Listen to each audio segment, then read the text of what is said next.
Before we start today, I wanted to introduce you to Joe. Hi guys, how are you doing? Joe is an ex-banker and has worked in other roles like education and manufacturing. Her strength comes from looking at the big picture first before deep dive into the detail. She's just joined me as the co-founder after finishing off her earlier obligations.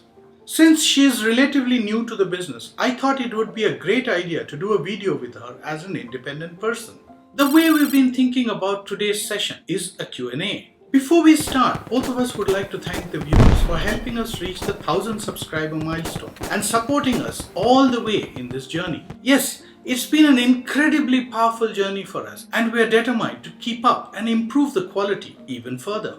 So while Joe asks the questions, I will try and answer them to the best of my ability. My first question, how did you coin the word Studio CX360? Joe, as you're aware, I have a book on customer experience coming out soon in the bookstores. This should be out as soon as the bookstores are able to function with some efficiency. The publisher is Penguin. The book is designed to help a large segment of people from beginners to board levels around CX, customer experience. I've been very passionate about CX for the last 25 years. So the words CX360 became quite natural for the name of the company.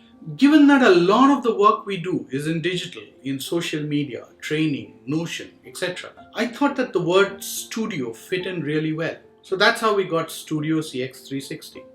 So how did you actually discover Notion? So Thomas Frank introduced me to it when I watched one of his YouTube videos. I was just starting off on YouTube and I absorbed anything that people said about YouTube. Thomas Frank's template provided me a good start point. As I evolved, I saw that we had major differences in the software and in the process that we used. So I changed it quite a lot. For example, he used Premiere and After Effects. I use Final Cut Pro 10. I use Motion. He talked about Frame.io, so I tried it. But he had a different workflow. He had a lot of editors working for him, and they weren't naturally in the same place. And I discovered that it wasn't really for me since I was working on it alone. He used it mainly to document B-roll, and then he would sync it along into Notion. For me, my script writing process takes care of that. So I have B-roll baked in right into the scripts. So how has the template evolved from there? So over time, I've completely changed it to make it my own. I'm still refining it to create the template that I like. There are a great deal of templates out there. Didn't they help? That's a great question. For me, I was already an advanced user on OmniFocus or Fantastical, for example. So some of those templates didn't actually fulfill my needs. I loved Notion, so I stuck to it and I started learning and creating a template that actually works for me. What's the story behind the website? So the website is actually a business website. So what it does is it introduces the viewers and the customers to the breadth of services that they can take from Studio CX360. This is well beyond just buying templates. So what the template does, the objective of the templates is actually to allow the viewers to focus on doing rather than in the making. With the fact that the future upgrades are provided for free to them, this allows for people to buy into the ecosystem and enjoy it for years to come.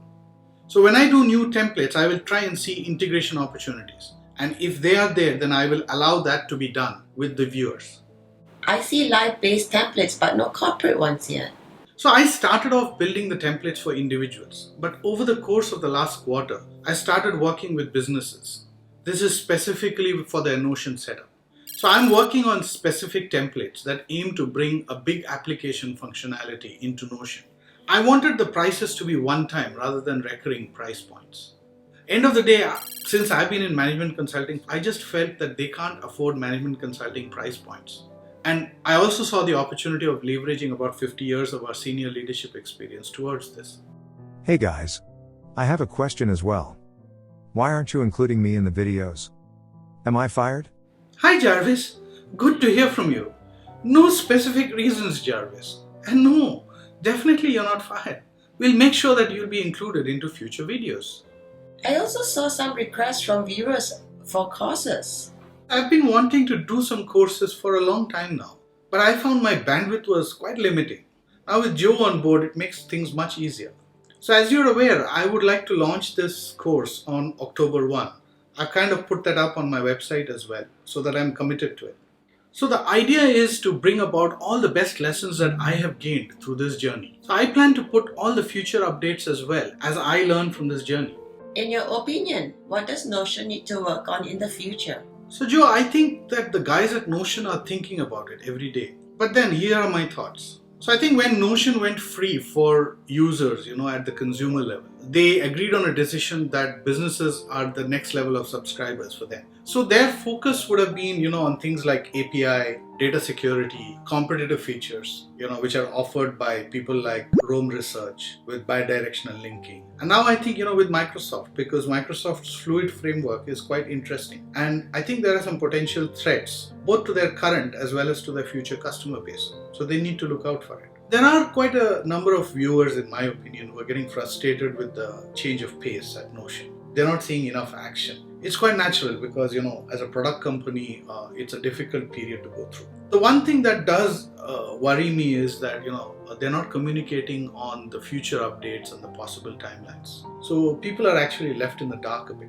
So if, for example, Microsoft Fluid framework starts becoming mainstream, people would deflect. And I think they should be concerned about it. But having said all that, I think Notion is one of the best no-code all-in-one workspaces that's out there currently. They shouldn't lose direction for the trees instead of the woods, actually. What are your thoughts for the future of the channel? So our channel has always been focused on productivity. And I think that's the theme that I'd like to continue. Notion, I think, fits really well into this. And as the channel grows, I see the viewers getting more of Notion. And I would reasonably expect that they should get things much beyond Notion as well. And that will keep them interested because people evolve. So the number of videos will increase from the 1 to 2 that we are seeing on a weekly basis. And you're aware of some of the automation and the refinements that we've put in place as well. So with that, I think it should be easier to do. So the way I see it is that we have to balance Notion and non-Notion videos. And our Notion viewers will get their weekly pills. It's great to have you on board and I look forward to working with you. So from the bottom of my heart, I would like to thank all of you for helping us so far. And with your support, I think we can go a long way. So if you're not part of this community, do consider subscribing and don't forget to hit the bell icon to stay notified of new videos. If you like the video, consider sharing it with your friends. Stay safe, stay healthy, peace.